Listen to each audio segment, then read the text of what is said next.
मुक्ति भक्ति के सभी प्रेमी सज्जनों को व साधु समाज को सतनाम साहिब बंदगी। तो प्रेमी सज्जनों, आज का विषय बीजक है। बीजक तो आप रोज ही सुनते हैं, लेकिन बीजक जो साहिब का मूल ग्रंथ माना जाता है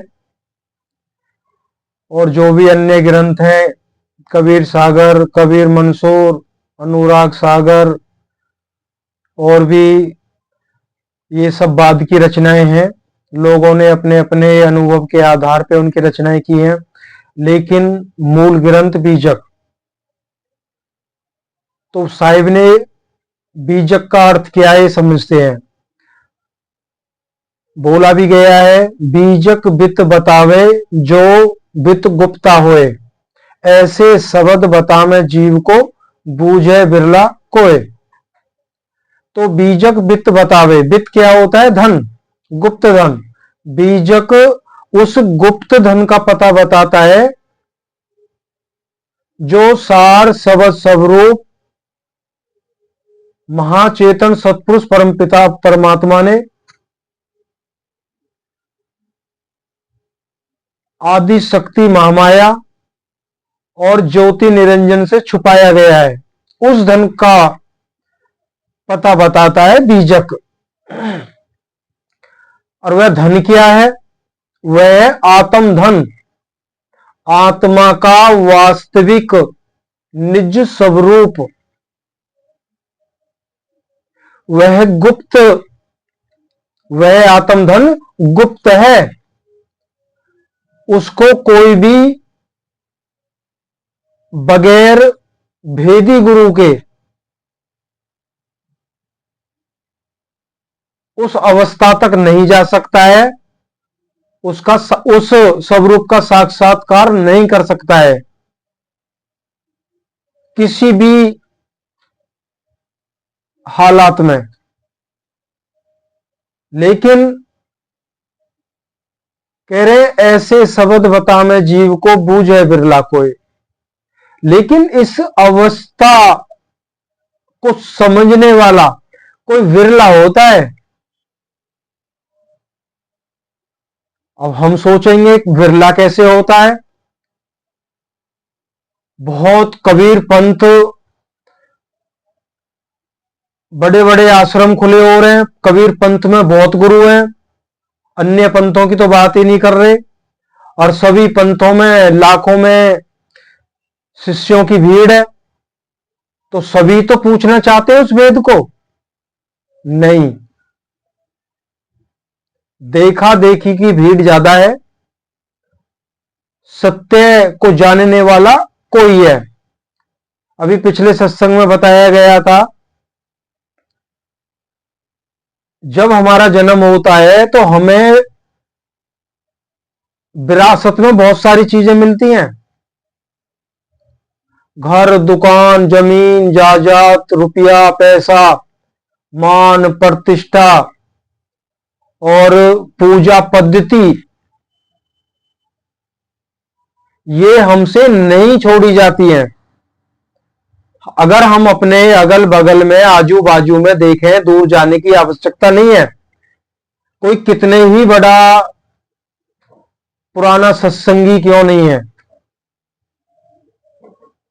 पूजा पद्धति में सब अटके हुए हैं। हमने ऐसे बड़े बड़े सेवादारों को देखा है, बहुत, जिनको हम समझते हैं भाई बहुत पहुंचे हुए हैं।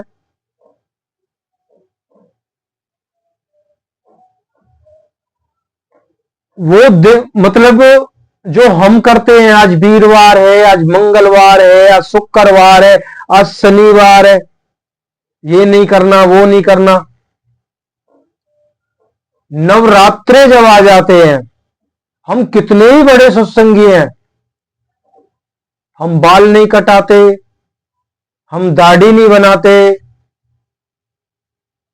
तो भाई छोड़ा क्या है? बीजक को सुनाना और सुन लेना, इससे बात नहीं बनने वाली है। अभी बताया बीजक बित बतावे जो बित गुप्ता होए। बीजक को पढ़ के समझ लेना इतना आसान नहीं है। अगर बीजक को समझ गए होते तो नाना प्रकार की हमें शिक्षा दीक्षा नहीं दी जा रही होती। भाई बीजक एक है, उपदेश एक है, तो फिर भिन्नता क्यों है? एक तो वहां हम लोगों के द्वारा जो सुनाया जाता है, हम लोगों ने भिन्नता कर दी है। दूसरा, हम प्रकृति में उलझे पड़े हैं, वो हमसे नहीं छूटा। तो ये केवल एक मन की संतुष्टि है। मैं बीजक पढ़ रहा हूं, सतगुरु कबीर साहब की मैं सेवा, उनकी हुक्म का मैं पालन कर रहा हूं। सेवा तो नहीं कर सकते हम साहिब की। मैं अच्छा काम कर रहा हूं, हाँ थोड़ा बहुत फल तो मिल जाएगा।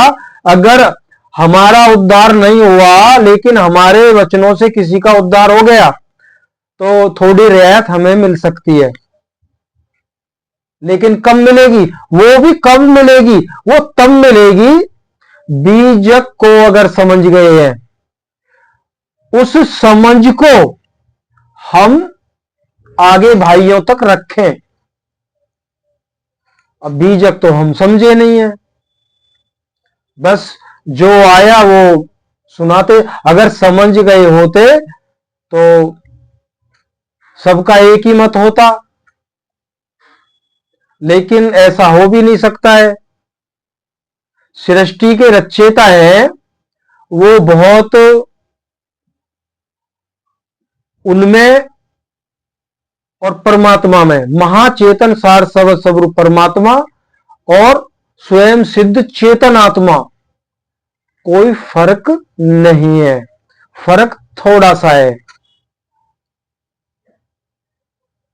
तो सृष्टि अगर एक मत हो जाता है, सबका सब एक मत पे चलते हैं, तो फिर सृष्टि का तो प्रभाव खत्म, प्रभाव समाप्त हो जाएगा। तो अच्छाई और बुराई ये दो नदी के किनारे हैं, जीवन रूपी नदी, जीवन रूपी ये नदी है, इसके दो किनारे, अच्छाई और बुराई दोनों साथ साथ चलेंगी। अब इसी में से कोई किनारे पे लग जाए, विचार कर ले कि मैं बच सकता हूं, और नहीं तो पता नहीं बहता बहता कहां जाऊंगा, उस महासागर में जाके गिरूंगा, जाके जन्म मरण के महासागर में। अगर वो पहले चेत जाए तो वो किनारे पर लग सकता है, थोड़ी सी कोशिश करने पर। अब ये हम कहां से कहां पहुंच गए विषय को लेके, देखिए किसी संत ने बहुत अच्छा बताया है बीजक के विषय में। बीजक सतगुरु कबीर साहब के कोई परम शिष्य थे, तो किसी के हाथ में, मतलब एक भगवान दास नाम का कोई जीव था, उनके हाथ में बीजक लग गया और वो साहिब के बीजक को चोरी करके भाग गया। अब उस भक्त ने कबीर साहिब से गुहार लगाई, साहिब वो तो बीजक लेके भाग गया, कैसे होगा? तो साहिब ने उनको अनुभव दिया, तो उस अनुभव में क्या कहा था, कुछ चौपाई दी गई है, भग्गू दास। अब ये जो भगवान दास है, जब बीजक लेके भाग गए तो भगवान दास से भग्गू के नाम से वो संसार में जाने गए, उनकी निंदा हुई। भगवान दास से भग्गू नाम, क्यों? बीजक लेके भाग गए ना वो। तो कुछ चौपाइयों के माध्यम से क्या कहा गया है? भग्गू दास की खबर जनाई, ले चरणामृत साधु पियाई, को आप कह कलिंजर गयो, बीजक ग्रंथ चुराई ले गयो, सतगुरु कहे वह निगुरा पंथी, का भयो ले बीजक ग्रंथी, चोरी करके चोरी करी वह चोर कहाई, काहू भयो बड़ भगत कहाई, बीज मूल हम प्रगट चिनाई, बीज ने चीनो दुर्मति लाई। अब ये पहलू हम इसलिए लेके आए थे, बीजक को पढ़ लेना, सुना देना से उससे कोई फायदा होने वाला नहीं है अगर मूल को नहीं जाने तो। उस आत्म धन की खोज नहीं कर पाए हम बीजक पढ़ने के बाद भी, सुनने के बाद भी, तो सब व्यर्थ है। तो सतगुरु कबीर साहिब ने अनुभव में दिया, बीजक चुरा के ही तो ले गया है, वो ले गया, लेकिन जो मूल तत्व है उसको, उसका परिचय तो मैं ही कराता हूं अंदर बैठ के। जो बीजक चुरा के भाग गया है वो क्या करेगा? बीजक सुना देगा लोगों को, लेकिन जो आत्म धन है उसको देने वाला तो मैं स्वयं हूं, कबीर साहब ने कहा है। तो हमें तो आत्म धन की आवश्यकता है।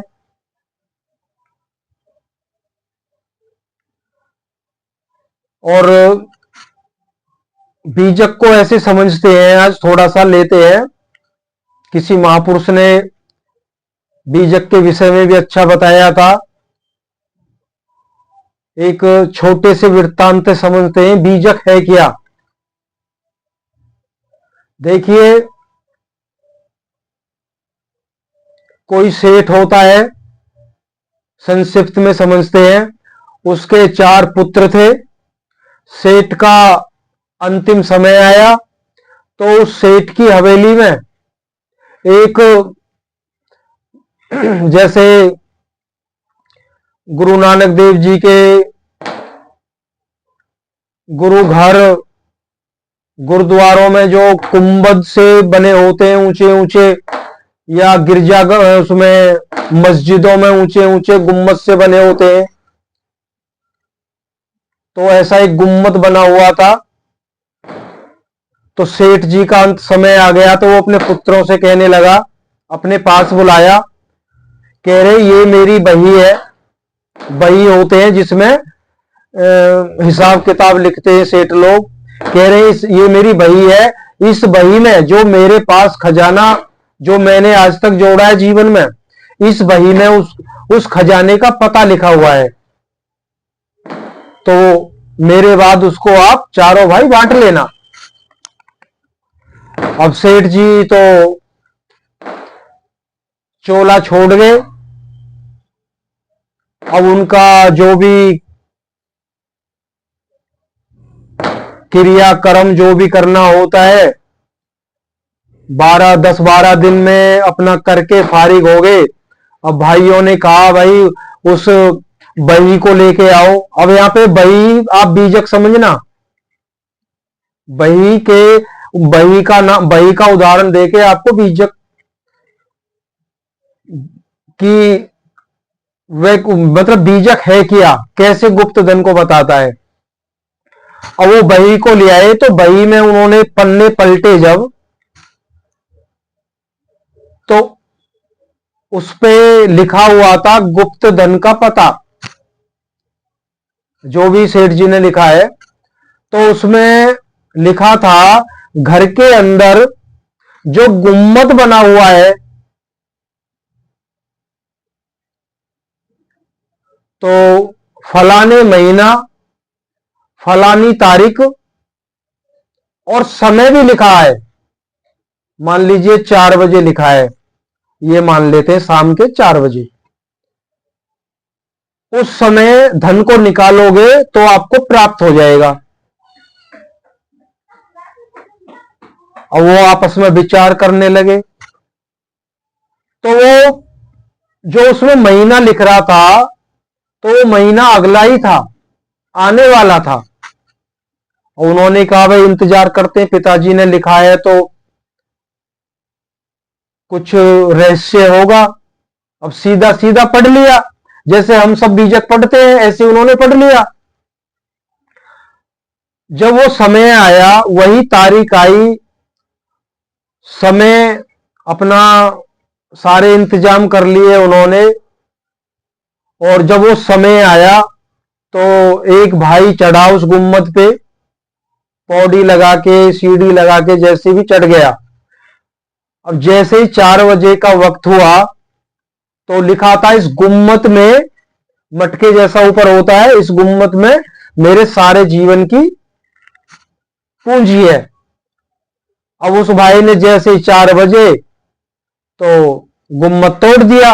अब गुम्मत में तो कुछ था ही नहीं, और उसमें लिखा हुआ था घर के आंगन में जो गुम्मद है उसमें मेरे जीवन की सारी पूंजी है, और फलाने महीना फलाना दिन और ये फलाने समय पे आपको निकालना है। अब समझना इस बात को। अब वो गुम्मद तोड़ दिया तो कुछ भी नहीं उसमें, और नीचे तोड़ा तो कुछ हासिल नहीं हुआ, वो नीचे उतर आया। अब विचार करने लगे, बार बार उस बही को पढ़ें, बार बार उस बही को पढ़ें। अब बुद्धि से खोज रहे थे, बुद्धि से उसको समझ रहे थे वो। अब हार थक के बैठ गए। अब दूसरे दिन भी बैठे हो, सुबह सुबह चारों भाई बात कर रहे थे। कोई राहगीर जा रहा था तो उसको प्यास लगी, कह रहा भाई हमें पानी मिलेगा, तो पानी पिला दिया। कह रहे भाई आप चारों भाई हैं? कह रहे हाँ हम चारों भाई हैं। कह रहे क्या बात है, आपके चेहरे से मुझे उदासी झलक रही है, आप उदास हैं, क्या बात है? तो कह रहे ऐसे ऐसे हमारे पिताजी का देहांत हुआ है, और ऐसे ऐसे बात है, उन्होंने धन बताया था, इस बही में लिखा है, और उस जो लिखा गया है उस हिसाब से वो हमें प्राप्त नहीं हुआ। तो कह रहे एक बार मुझे दिखाओगे? तो गांव के लोगों ने भी उस बही को पढ़ा था, बड़े बड़े जो पढ़े लिखे विद्वान थे, किसी की समझ में कुछ नहीं आया। पंडितों को भी बुलाया, पंडित भी विद्वान थे उनकी नजर में, तो उन सबको बुलाया गया, लेकिन किसी के पास पल्ले कुछ नहीं पड़ा। अब वो महाजन जो जा रहे थे, जो रुके थे वहां, उन्होंने उस बही को देखा, वानी कि इसमें जो लिखा गया है वो संकेत में है, आप समझ नहीं पाए। कह रहे क्या मतलब संकेत में? कह रहे अब आप ऐसा करिए,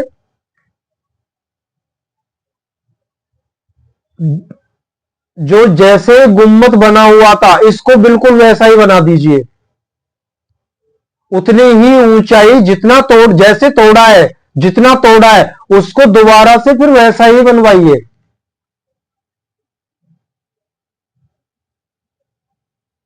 और मैं स्वयं, और आपको इंतजार करना पड़ेगा, मैं स्वयं आ जाऊंगा उसी समय पे। आपको घबराने की आवश्यकता नहीं है, बही में सब कुछ सही लिखा हुआ है, आपके ना समझने के कारण ऐसा हुआ है। अब उन चारों भाइयों ने उस गुम्मद को फिर से बनवा दिया, जो भी समय लगा। तो जैसे ही वो दोबारा समय हुआ, वो महीना आया, तो वो राहगीर जो था वो उनके घर पे आ गया। तो एक दिन पहले ही आ गया वो, तो सब तैयारी कर ली। अब जैसे ही 4 बजे शाम को, तो उन्होंने क्या, फावड़ा ले आओ, फावड़ा लेके वो भाई पहुंच गए। तो गुम्मद की जो छाया थी, जैसे ही 4 बजे, और जो गुम्मद ऊपर ऊपर जो गुम्मद बना हुआ था उसकी परछाई जहां पहुंच रही थी उनके आंगन में, लंबा चौड़ा मकान था उनका। तो अब उस महापुरुष ने कहा यहां फावड़े से खोदो। कह रहे जी पता तो गुम्मद का है, इसमें लिखा हुआ है, आप यहां क्यों खुदवा रहे हो? नहीं, कह रहे यहीं पे धन है, यहां पे खोदो। जब खुदवाया गया तो धन प्राप्त हो गया। तो बीजक में जो आत्म धन बताया गया है, आत्मा का स्वरूप, आज तक हम यही नहीं समझ पाए कि आत्मा का स्वरूप होता है। बस ज्यादा से ज्यादा हम यहीं तक समझ पाए कि जो भी हम सहज समाधि या शून्य समाधि में बैठे हैं, जहां हम शून्य अवस्था में पहुंच जाते हैं, जहां सपने नहीं आते हैं और जहां पे अनंत धुनों को सुना जाता है, अखंड ज्योति के दर्शन होते हैं, तो वही आत्मा का निस्वरूप है। मन का साथ छूट जाता है, माया का साथ छूट जाता है, आत्मा नंगी हो जाती है। मान लो मन माया से का पर्दा हट जाता है तो आत्मा शुद्ध चैतन्य स्वरूप में होती है। लेकिन बीजक तो इसे खोल के बताता है कि आत्मा का जब साक्षात्कार होता है, सतगुरु कबीर साहिब कराते हैं, तो साकार रूप में आत्मा का स्वयं का निस्वरूप का प्रत्यक्ष दर्शन होता है। हमने तो सुना नहीं, हमारा चैनल धीरे धीरे 2 साल होने वाले हैं, तो साकार रूप तो आत्मा का नहीं बताया गया। कह रहे जहां स्वयं प्रकृति का भान नहीं, जहां स्वयं का भी भान ना रहे कि मैं हूं या नहीं, वही आत्मा का स्वरूप है, वही परमानंद की स्थिति है। ये योग मार्ग में ऐसा बताया जाता है। तो बीजक तो आत्म धन का पता बताता है। और सबसे बड़ी बात क्या है, जो आदि शक्ति महामाया और ब्रह्म निरंजन से छुपाया गया है। अब ये लगा लीजिए, जो वह स्वरूप इन दोनों से छुपाया गया है, अब रचना इन दोनों की है। भाई प्रकृति तो माया है। संपूर्ण प्रकृति में ऐसी क्या चीज है जो प्रकृति को मालूम नहीं है?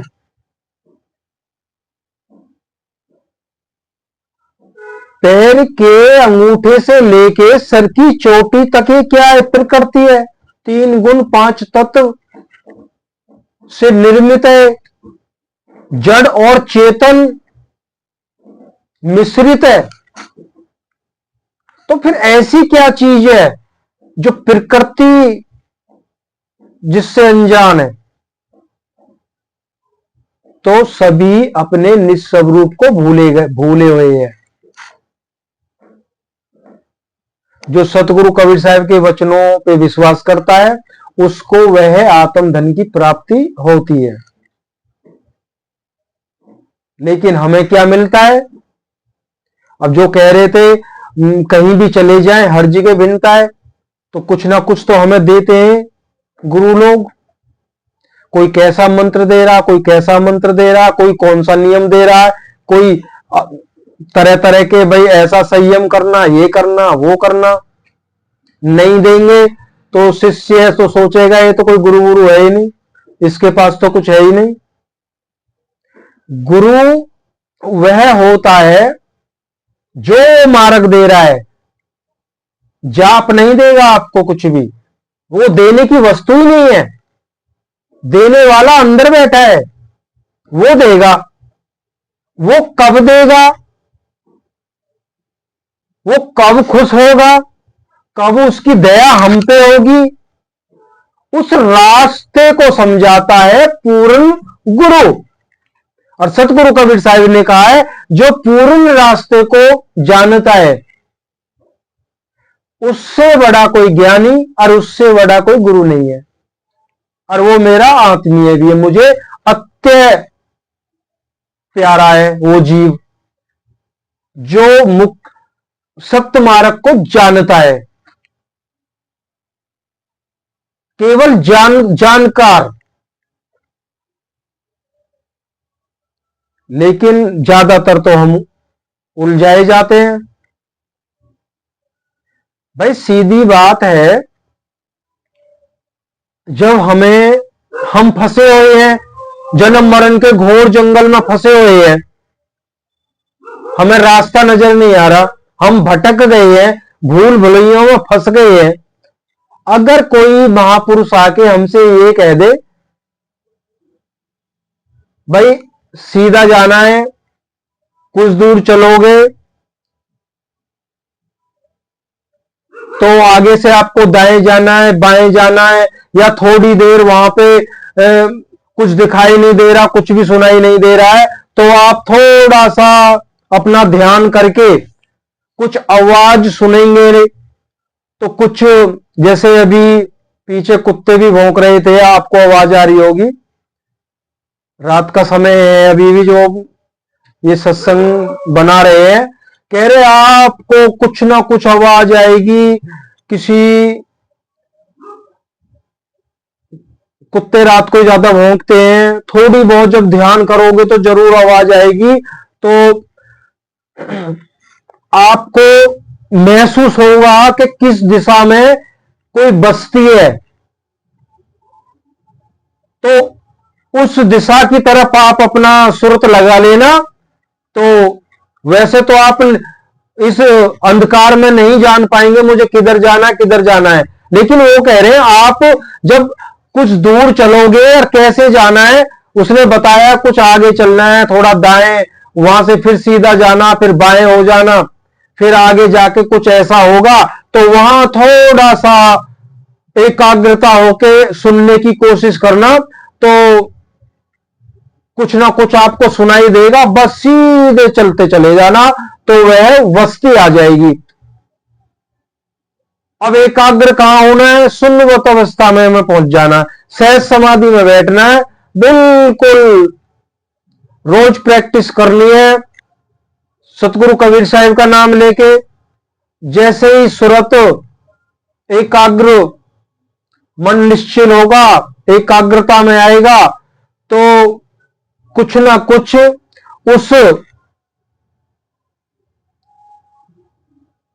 सतलोक की आवाज जो अखंड सार शब्द के द्वारा भी समझाई गई है सतगुरु कबीर साहब ने अपनी वाणियों में, वो अवश्य सुनने को मिलेगी, बस उसी को पकड़ना है। तो आज इतना ही, अब थोड़ा इसी विषय पे चलेंगे, सार शब्द पे ही। सार शब्द को लेके हम काफी परेशान हैं। सतनाम साहिब बंदगी।